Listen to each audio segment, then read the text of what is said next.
You need to watch this if you crave chills down your spine. Welcome to Soul Studios.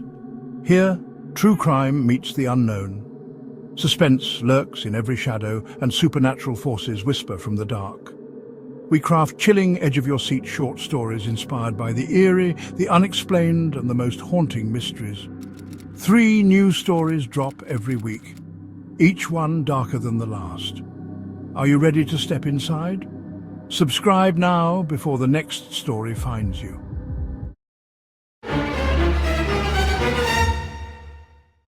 Imagine coming home from a late-night shoot, your camera heavy with the day's memories, only to hear a click that isn't yours. In The Fractured Lens, photographer Lena Carter captures moments that twist into nightmares, images that shouldn't exist, faces that aren't right, creeping closer with every snap. This chilling tale unravels a haunting mystery tied to a cursed camera, blending modern fears with ancient dread, all wrapped in a pulse-pounding narrative that'll leave you questioning what your own photos might hide. Dive into this horror journey with Soul Studios, where we craft stories that linger long after the lights go out. Subscribe now for weekly tales that grip your soul, and join our community of thrill seekers. Don't miss The Fractured Lens, because some images you can't unsee. The subway car rattled beneath me, its fluorescent lights flickering like a dying heartbeat. It was 11:47 p.m. and I was alone, save for the faint hum of the train and the occasional screech of metal on tracks. My camera bag sat heavy on my lap, the weight of my Nikon grounding me after a long day of shooting engagement photos in the city. The air smelled of stale coffee and ozone, and the windows reflected only my tired face. Dark circles under my eyes, hair a mess from the October wind. I shifted, the leather seat creaking, and glanced at my phone. No signal, just me, the empty car, and the tunnel's endless black. Then I heard it. A faint click, like the shutter of a camera. My camera was off, zipped tight in its bag. I froze, my breath catching, and scanned the car. Nothing. Just the sway of the overhead straps and the distant rumble of the train. Another click, sharper this time from the far end of the car, where the shadows pooled. My heart thudded. I told myself it was nothing, pipes, brakes, my imagination, but my fingers tightened on the bag. I didn't dare look too long. My name's Lena Carter, a 29-year-old freelance photographer trying to make a name in a city that chews up dreamers like me. I'm not brave, never have been. I jump at loud noises, avoid dark alleys, and triple-check my apartment locks every night. But photography? That's my armor. Behind the lens, I'm untouchable, capturing moments that make the world feel less chaotic. Tonight, though, the chaos was winning. I'd been up since 5 a.m., shooting a couple in love, their laughter echoing through Central Park.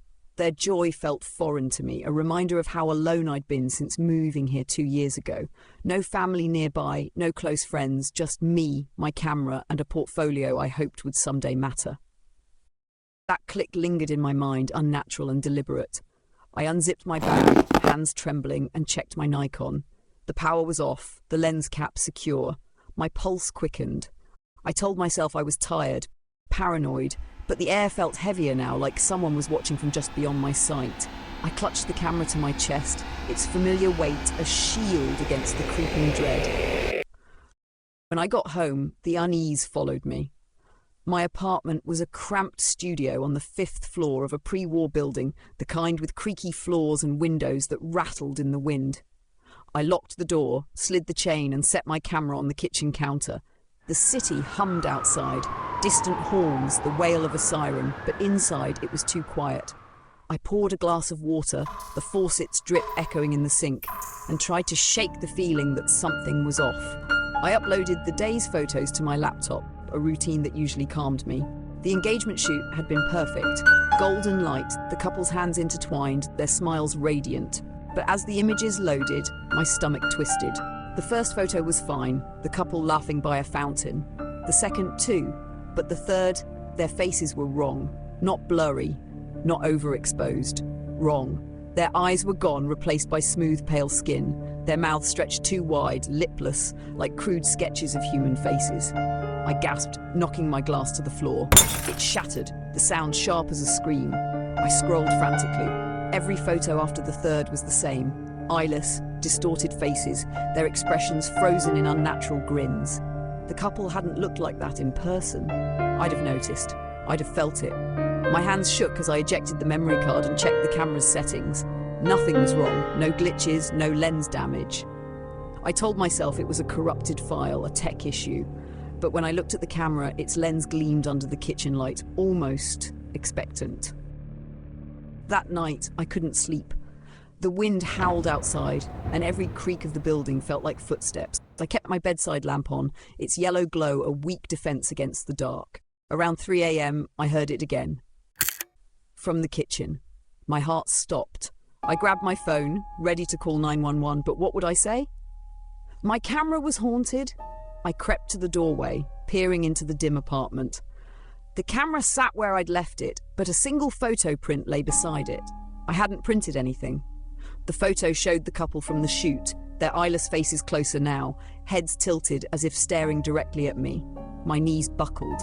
I tore the photo in half, stuffed it in the trash, and shoved the camera into a drawer. I didn't sleep again. Over the next few days, the photos kept appearing, on my counter, under my pillow, taped to my bathroom mirror. Always the same. Eyeless faces, closer each time, their lipless mouths seeming to whisper. I stopped using the camera, but the click persisted, behind walls, under the floor in my dreams. I called the couple from the shoot, my voice shaking as I asked if they'd noticed anything strange. They laughed, said the photos I'd sent were perfect. They didn't remember posing for the ones I found. I researched the camera's history. I'd bought it used from a pawn shop, a vintage Nikon from the 1970s. The shop owner had mentioned it belonged to a photographer who'd vanished decades ago, but I hadn't thought much of it. Online forums whispered of cursed objects, lenses that captured more than light.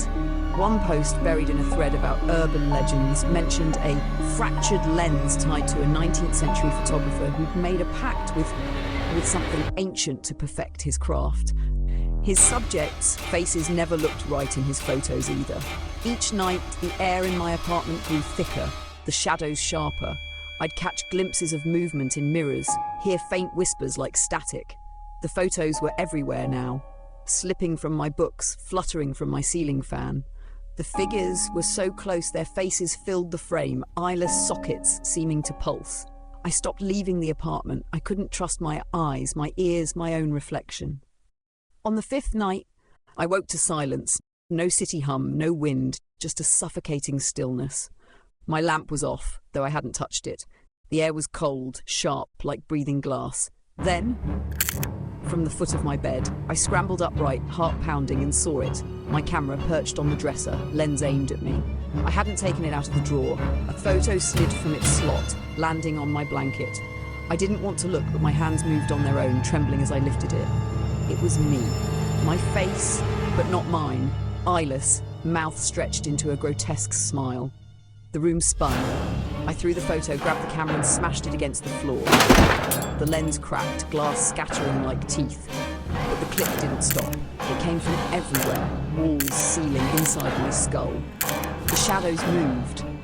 Figures emerged from the corners, eyeless, lipless, their heads jerking like broken puppets.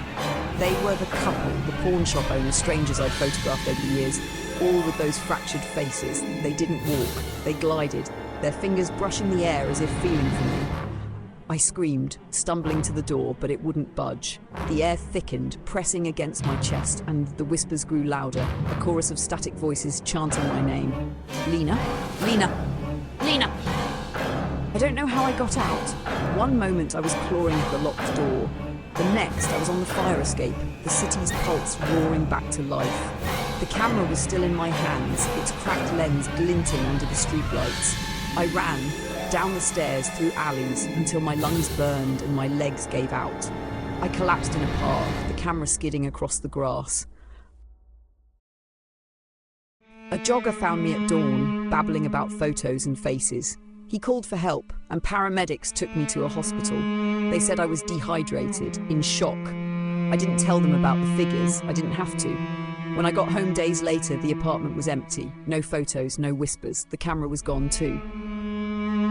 Relief washed over me, fragile but real. Until yesterday, I was editing new photos on my laptop, ones I'd taken with a borrowed camera. The files loaded slowly and my breath caught. There, in the background of a street shop, was a figure, eyeless, lipless, closer than ever. And in its hands, my Nikon, its cracked lens pointed right at me. I deleted the file, smashed the laptop and moved to a new city. But last night, I heard it again. A faint click from the closet. I haven't opened it. I don't know if I can. The closet door stays shut, but the click echoes in my dreams, a reminder that some lenses see more than we ever should. I've stopped taking photos, but I can't stop feeling watched. Wherever I go, I know it's still out there, waiting to capture me again. Through the fractured lens, the truth has no face. Every story has an end, but here, the mysteries never stop. Thank you for watching and being a part of this journey into the unknown. Your support keeps these stories alive, and there's plenty more waiting for you. We drop 3 new stories every week, so if you crave suspense, the unexplained and the downright chilling, make sure you're subscribed and ready for what's next. Until then, keep your lights on, your doors locked, and remember, some stories stay with you long after they're told.